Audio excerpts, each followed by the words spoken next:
लंकेश की भुजाओं के पराक्रम दिक्पाल जानते हैं। लंकेश की छाती की कठोरता दशों दिशाओं के हाथी जानते हैं। जिनके दांत इस छाती से टकराकर टूट गए।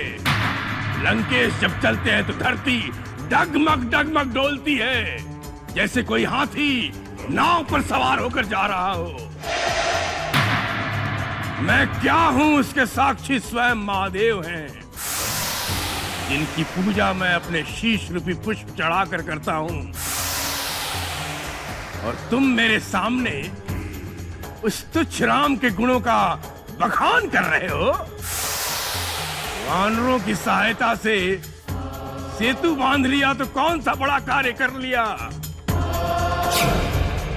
समुद्र तो पक्षी भी लांग लेते हैं। यदि तुम्हारे स्वामी इतने ही बड़े योद्धा हैं, तो फिर शांति दूत क्यों भेजा है? हे लंकेश, प्रभु श्री राम ने मुझे यही सोचकर यहाँ भेजा है कि सियार को मारने में सिंह की शोभा नहीं होती। वानर, अब तुमने अपने जीने का अधिकार खो दिया है। राष्ट्र कंपन, इसी समय इसका सर धड़ से अलग कर दिया जाए। दिखाओ इसे लंकेश की शक्ति। जय श्री राम। आपकी शक्ति देखने से पहले मैं आपको अपनी शक्ति दिखाता हूँ। अपना पैर यहाँ जमाता हूँ।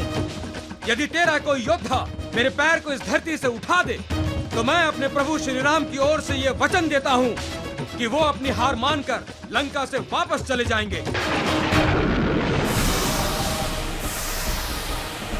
जय श्री राम।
चरण पकड़ नहीं है तो प्रभु श्री राम के चरण पकड़, जिनके चरणों में मुक्ति का द्वार है। मेरी चुनौती तेरे इन योद्धाओं के लिए थी, जिनके बल पर युद्ध जीतने के स्वप्न देख रहा है। तुझे तो मैं फिर कहूंगा, प्रभु श्री राम की शरण में आ जा, तेरा कल्याण होगा। कल सूर्योदय होने तक का समय देता हूं, उसके बाद लंका पर चढ़ाई कर दी जाएगी। अकम्पान प्रहास, बंदी बना लो इस मरकट को। जय श्री राम।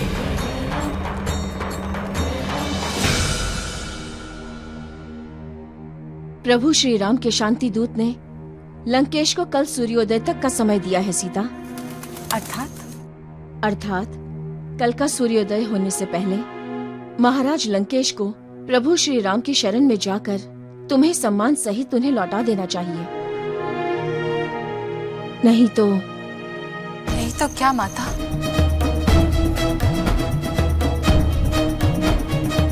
युद्ध होगा।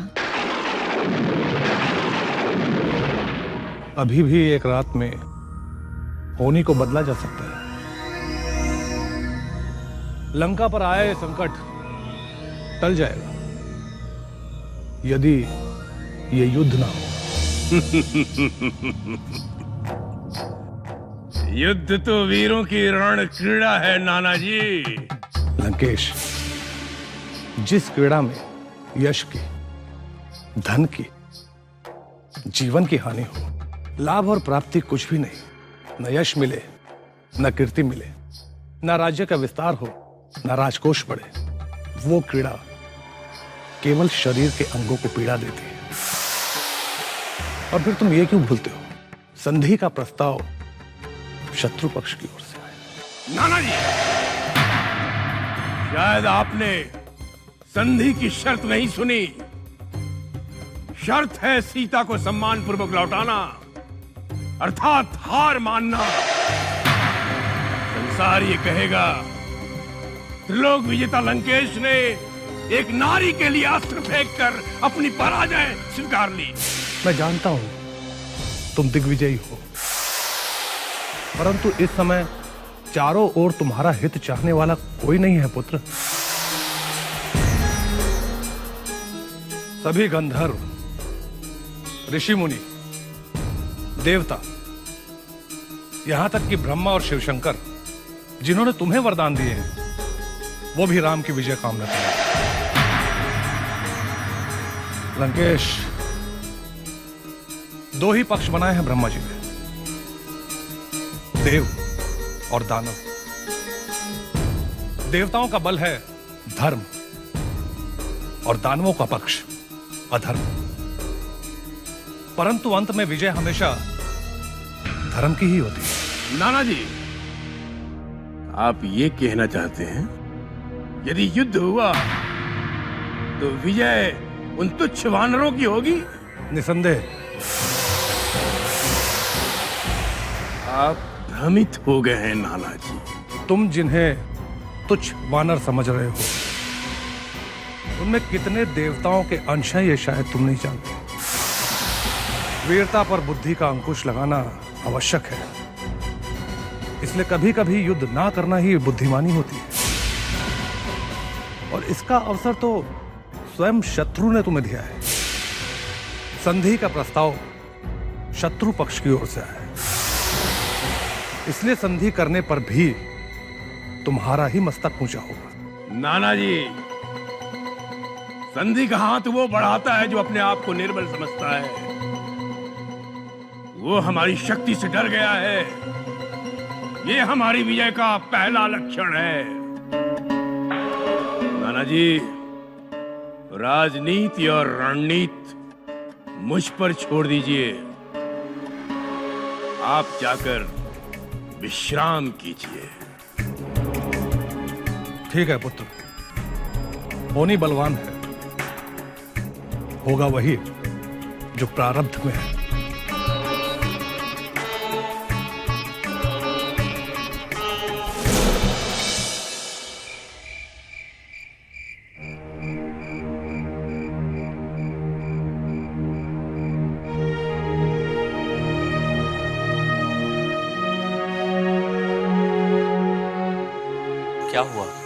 आप सभी जाग रहे हैं? प्रभु, हम सब तो शांति का आनंद ले रहे हैं। क्योंकि कल सूर्योदय होते ही रणवाद्य बजेंगे और रात्रि की ये शांति सदा के लिए भंग हो जाएगी।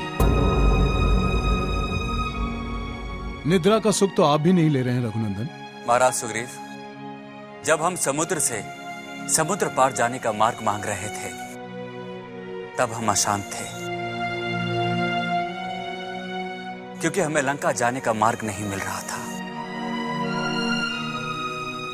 परंतु अब हम शांत हैं और रावण अशांत। कोई महावीर चाहे कितना भी बलशाली हो, परंतु युद्ध के समय वो अशांत ही रहता है। और मुझे पूरा विश्वास है कि रावण की नींद उड़ गई होगी। परंतु भ्राता श्री दशानन के 10 सिर कभी भी झुकने के लिए तैयार नहीं होंगे प्रभु। इस रात्रि के सुबह होते ही भ्राता श्री दशानन युद्ध और संहार की खाई में राक्षस कुल को धकेल देंगे।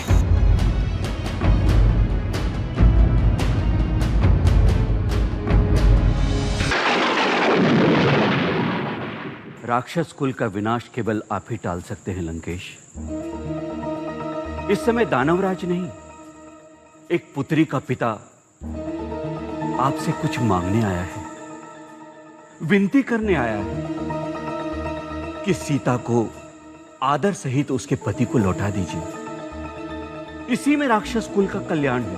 दानवराज, लंकेश के होते हुए राक्षस कुल की चिंता करने की आपको आवश्यकता नहीं। परंतु आप जिससे युद्ध करना चाहते हैं लंकेश, वो राम के रूप में विष्णु का अवतार है।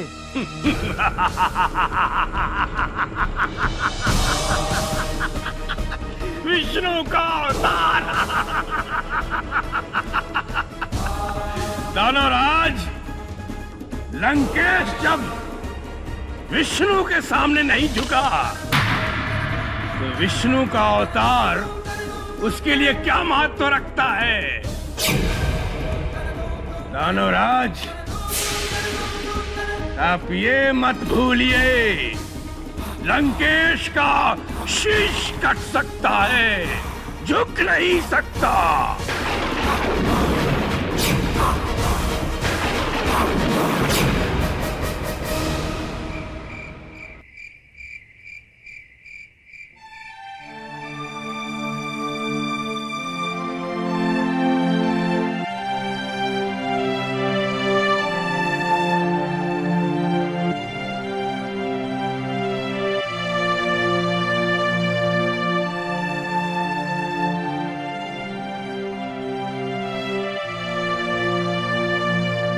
युद्ध के पहले की ये अंतिम रात है, इसलिए हमें पूरी सावधानी बरतनी होगी। दशानन विजय प्राप्त करने के लिए कुछ भी कर सकते हैं। छल कपट से घात करने को वो धर्म युद्ध समझते हैं। इसलिए महाराज सुग्रीव, हमें प्रभु श्री राम और सुमित्रा नंदन लक्ष्मण को संपूर्ण सुरक्षा प्रदान करनी चाहिए। महाराज विभीषण, आप चिंता मत कीजिए, मैं प्रभु श्री राम और लक्ष्मण भैया का रक्षा कवच बनूंगा। ऐसे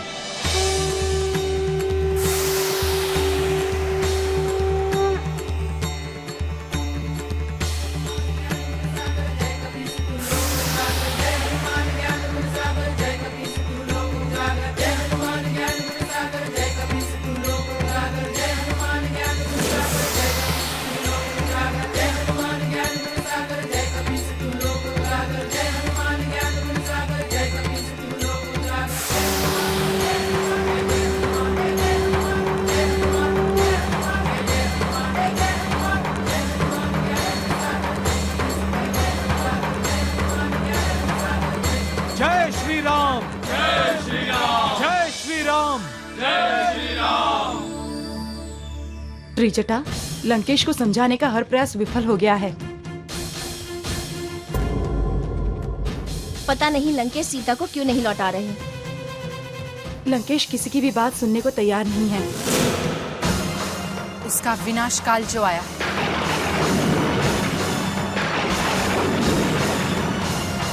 विनाश काले विपरीत बुद्धि।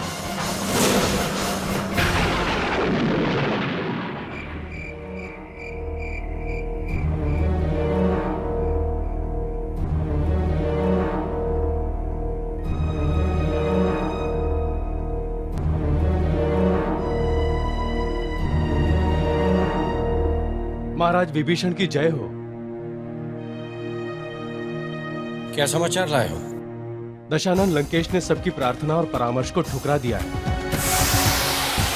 और वो अपने शयन कक्ष में चले गए।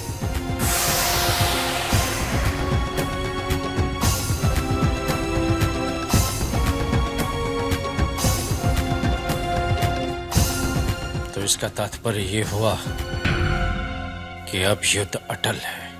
युद्ध के साथ साथ दुष्ट पापी रावण का विनाश भी निश्चित है माता त्रिजटा।